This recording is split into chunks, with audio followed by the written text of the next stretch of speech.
దివంగత నేత వైఎస్ రాజశేఖర రెడ్డి జయంతి వేడుకల్లో సీఎం రేవంత్ మాట్లాడుతున్నారు. ఇప్పుడు లైవ్ చూద్దాం. నేను ఈ సందర్భంగా మీకు అందరూ తెలియజేస్తాను. ఈరోజు ఈ రాష్ట్ర రాజకీయాల గురించి నేను ఎక్కువ మాట్లాడను, కానీ ఒక్క మాట అయితే చెప్పదలుచుకున్నా.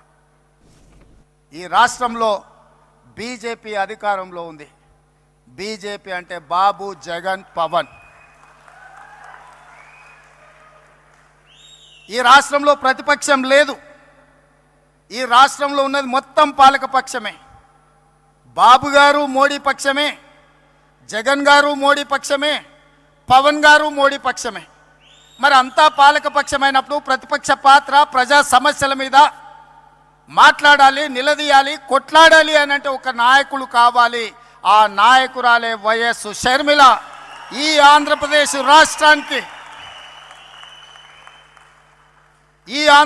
రాష్ట్రానికి ప్రజల పక్షాన, బడుగు బలైన దళిత గిరిజన మైనారిటీ మహిళల పక్షాన నిలబడి కొట్లాడేది, నిలబడి మాట్లాడేది, ఢిల్లీతో నిలబడి కలబడేది వైఎస్ షర్మిల. షర్మిల గారి నాయకత్వంలో మీరు పనిచేయండి. తప్పకుండా 2029లో రాజశేఖర రెడ్డి గారు ఏ విధంగా అయితే 1984లో ప్రస్తావన మొదలుపెట్టి 2004లో 20 సంవత్సరాలు కొట్లాడి ఆనాడు ఉమ్మడి ఆంధ్రప్రదేశ్కు ముఖ్యమంత్రి అయిందో, 2009లో ఈ ప్రస్థానం మొదలుపెట్టి 2029లో ఆంధ్రప్రదేశ్ రాష్ట్రానికి వైఎస్ షర్మిల ముఖ్యమంత్రి అవుతుంది.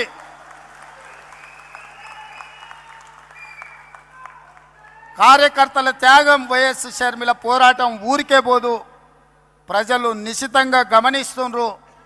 2029లో ఈ దేశానికి రాహుల్ గాంధీ గారు ప్రధానమంత్రి అవుతారు. ఆంధ్రప్రదేశ్లో కాంగ్రెస్ పార్టీ అధికారంలోకి వస్తుంది.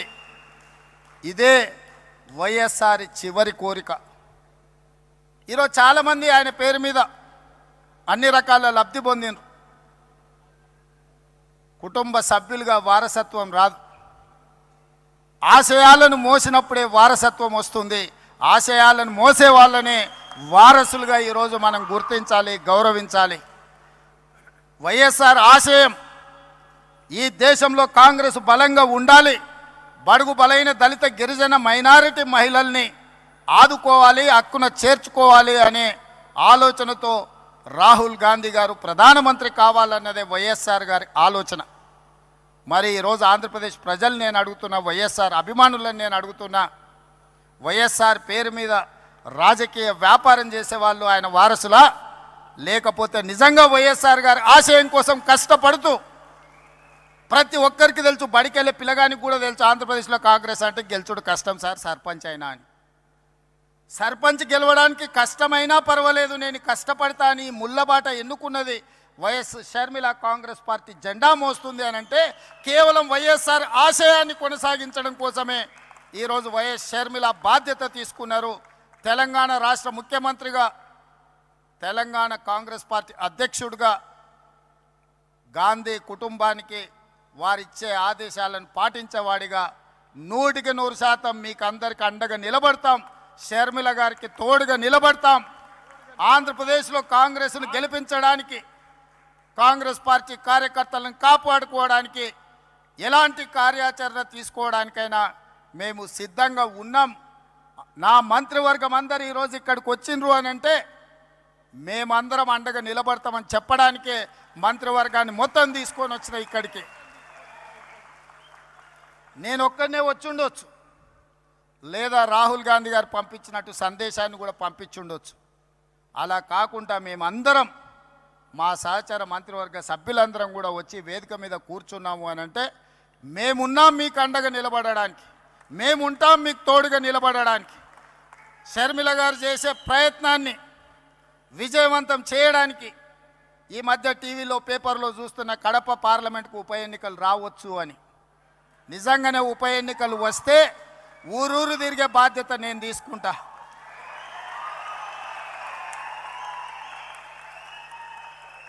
కడప పౌరుషాన్ని ఢిల్లీకు చాటే సందర్భం వస్తే కడప జిల్లా వాసుల తరఫున కాంగ్రెస్ పార్టీ జెండా మోయడానికి, గల్లీ గల్లీ తిరగడానికి, అక్కడి నుంచే ఎక్కడైతే పోగొట్టుకున్నామో అక్కడనే వెతుక్కోమని పెద్దలు ఏదైతే చెప్పినరో ఏ కడప జిల్లాలో కాంగ్రెస్ పార్టీకి దెబ్బ తగిలిందో అదే కడప జిల్లా నుంచి కాంగ్రెస్ పార్టీ జెండాను ఎగరేసి ఆ గడ్డ మీద నుంచే పోరాటం మొదలు పెడదాం. మీరందరూ కలిసి రండి, మేము అండగా నిలబడతామని తెలియజేస్తూ మీ అందరి దగ్గర సెలవు తీసుకుంటున్నా. జై కాంగ్రెస్, జై కాంగ్రెస్, జై కాంగ్రెస్. తెలంగాణ ముఖ్యమంత్రి గారికి మెమోంటోని ఇవ్వడం జరుగుతుంది. దయచేసి అందరూ కూర్చోవాలి, సభా కార్యక్రమాలు అయ్యే వరకు కూర్చోవాలి ప్లీజ్. తెలంగాణ ముఖ్యమంత్రి గారికి ప్రదేశ్ కాంగ్రెస్ కమిటీ అధ్యక్షురాలు షర్మిలారెడ్డి గారు, పెద్దల కేవీపీ రామచంద్రరావు గారు ఒక మెమోంటోను ప్రజెంట్ చేస్తున్నారు. ఆ తర్వాత ఈ కార్యక్రమానికి వందన సమర్పణ చేయవలసిందిగా మస్తాన్ వాలి గారు, గౌరవ మాజీ శాసనసభ్యులు వారిని కోరుతున్నాం.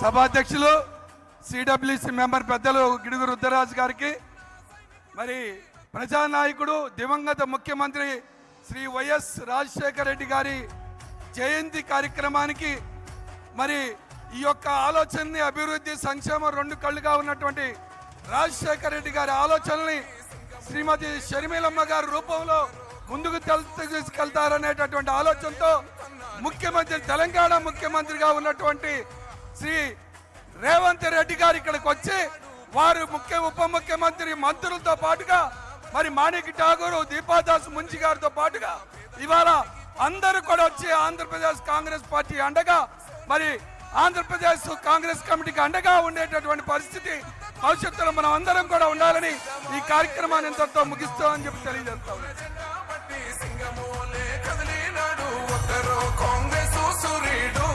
మన రేవంత్ అన్న నిగ్గదీసి అడిగే మొనగాడు.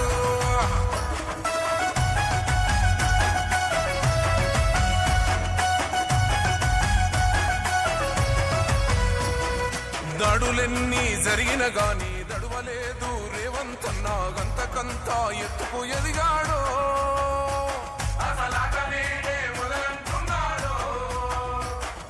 మొక్కనాడు పోలేదు, ఒక్కడై కొట్లాడాడు, అందుకే పెద్ద నాయకుడయ్యాడు.